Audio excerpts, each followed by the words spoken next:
Hi అండి, అందరికీ నమస్కారం. మరి నిన్నటి వీడియోలో మనం తెలుసుకున్నది ఏంటంటే చుట్టుపక్కల అందరూ కూడా వచ్చి మన బాలకృష్ణుడి మీద యశోద అమ్మకు కంప్లైంట్ అయితే చేశారు. మరి అలా చెప్పటంతో యశోద తల్లి ఏం చేసింది అనేది ఈరోజు వీడియోలో తెలుసుకుందాం. ఇలా చెప్తుందంట, ఏమిరా నాయనా, కావలసిన పదార్థాలన్నీ మరి సమృద్ధిగా మన ఇంట్లో ఉండగా నువ్వు ఊరంతా తిరిగి అందరిళ్లలో జొరబడి ఇలా అల్లరి చేస్తున్నావు. తల్లిదండ్రుల మాట దాటవచ్చునా? మరి పాలు, వెన్న, పెరుగు, కవ్వం వాటితో ఏమిట్రా ఈ రచ్చ, ఇదా నీ పని అని చెప్పి ఆ తల్లి మరి మందలిస్తూ మరి గొల్లబామలతో ఏం చెప్పాలో అని మందలిస్తూ ఆ పిల్లవాడిని అరుస్తుందంట. మరి ఇంటిలో ఉన్నట్టే కనిపిస్తావు, అన్ని ఇళ్లలోనూ అల్లరి చిల్లరి పనులు చేస్తూ అంతలోనే మాయమవుతావు, నిన్నేమనాలిరా అని చెప్పి ఆ తల్లి బిడ్డని అంటుంది. ఇక ఏం చెయ్యాలో ఆ తల్లికి తోచక చివరికి ఒక దామపాసంతో అంటే ఒక తాడుతో ఆ పెంకె కొడుకుని నడుం చుట్టూ ఒక కొన, మరి ఇంకొక కొనని ఒక రోలు చుట్టూ కూడా కట్టి ఇక ఇలా ఉండు అని చెప్పి ఆ పిల్లవాడిని అంటే ఆ శ్రీకృష్ణుణ్ణి ఆ యశోదమ్మ ఒక తాడుతో రోలు కట్టేసి అక్కడ ఉండు అని చెప్పి వెళ్ళిందంట. అట్లా కట్టి ఇక్కడ ఉండు అని చెప్పి వారిని అంటే గొల్లబామలందరినీ కూడా పంపించి తాను లోపలికి వెళ్ళిందంట. మరి బాలకృష్ణుడు మరి ఆయన ఏం చేశాడంటే అదురుతూ బెదురుతూ తల్లిని గొల్లపడుచులను చూస్తూ తల్లి కొడుతుందేమో అన్నట్లు నటిస్తున్నాడంట. మరి ఇక్కడ చూడండి, మరి మామూలుగా అయితే మన పిల్లలు కొడతారేమో అని చెప్పి భయపడతారు అని కొంతమంది పిల్లల్ని మనం చూస్తూ ఉంటాం కదండి. మనం ఏదన్నా కొంచెం సీరియస్ అవగానే కొడతదేమో అమ్మ అని చెప్పి కొంచెం నటిస్తూ మనల్ని శాంతపరుస్తూ ఉంటారు పిల్లలు.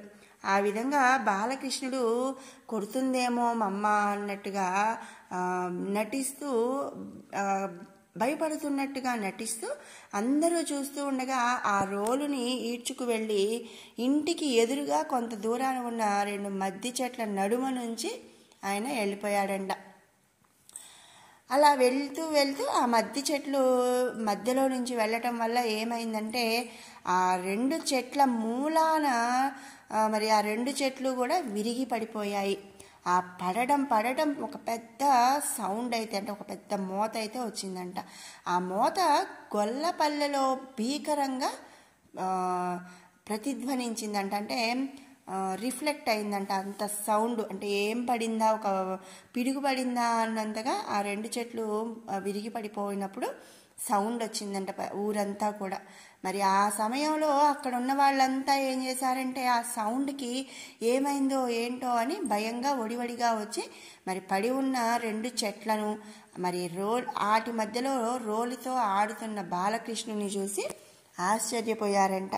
మరి ఒక పెద్ద ప్రమాదం జరిగినప్పుడు అక్కడ పిల్లవాడు అంటే బాలకృష్ణుడు ఆడుకుంటూ ఉండేటప్పటికీ వాళ్ళందరూ కూడా భయపడడం కన్నా కూడా ఆశ్చర్యపడ్డారంట. కొందరు గొల్లపడుచులైతే బిరబిరా అంటే గబగబా వెళ్ళి, ఓయమ్మ యశోద, నీ గారాబు కొడుకు చూడు ఏమి చేశాడో, ఆ రోలితో వెళ్ళి మద్ది చెట్లను పడగొట్టి వాటి మధ్య ముద్దు మాటలాడుతున్నాడు అని చెప్పి, మరి అంత చిన్నవాడు అలాంటి పని చేయగలడా, నీ కొడుకు సామాన్య మనిషి కాడు, ఒక దెయ్యమే అని చెప్పి కొంతమంది గొల్లబామలు యశోదతో చెప్తున్నారంట. మరి దీన్ని బట్టి మనం ఏం తెలుసుకోవాలంటే ఇప్పటి రోజుల్లో మనం చూస్తూనే ఉన్నామండి.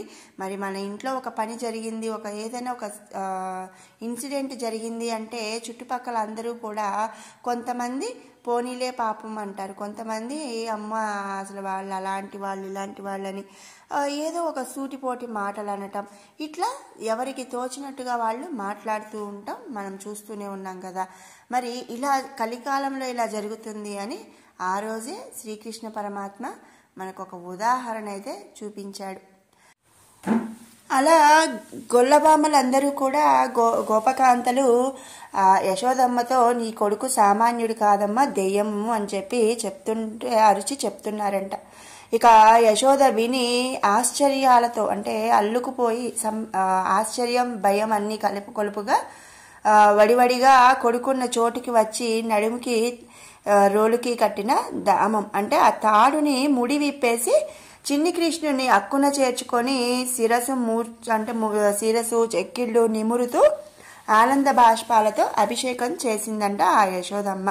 మరి అంతే కదండి, పిల్లలకి ఏదైనా ప్రమాదం తప్పినప్పుడు మనం ఎలా అయితే మరి అక్కున చేర్చుకొని ఏమీ కాలేదన్న ఆనందంతో ఆనంద బాష్పాలు వచ్చేస్తాయో యశోదా తల్లికి కూడా అలాగే ఆనంద బాష్పాలు వచ్చాయంట. ఇక మరి దామం ఉదరబంధనంగా కట్టారు కదండి, కలవాడు కదండి. మరి తాడు దామం అంటే మనం చెప్పుకున్నాం కదా తాడు, ఆ తాడుని ఉదరబంధనంగా కలవాడయ్యాడు కనుక కృష్ణునకు అదొక పేరు వచ్చేసింది అనమాట. ఏంటంటే దామోదరుడు అని ఒక పేరు అయితే వచ్చింది. మరి ఆ తర్వాత ఏం జరిగింది అనే విషయాన్ని మనం తర్వాత వీడియోలో చెప్పుకుందాము. మీకు ఈ వీడియో నచ్చినట్టయితే లైక్ చేయండి, షేర్ చేయండి. అలాగే మరిన్ని అప్డేట్స్ కోసం మన ఛానల్ని సబ్స్క్రైబ్ చేసుకోండి. Thanks for watching.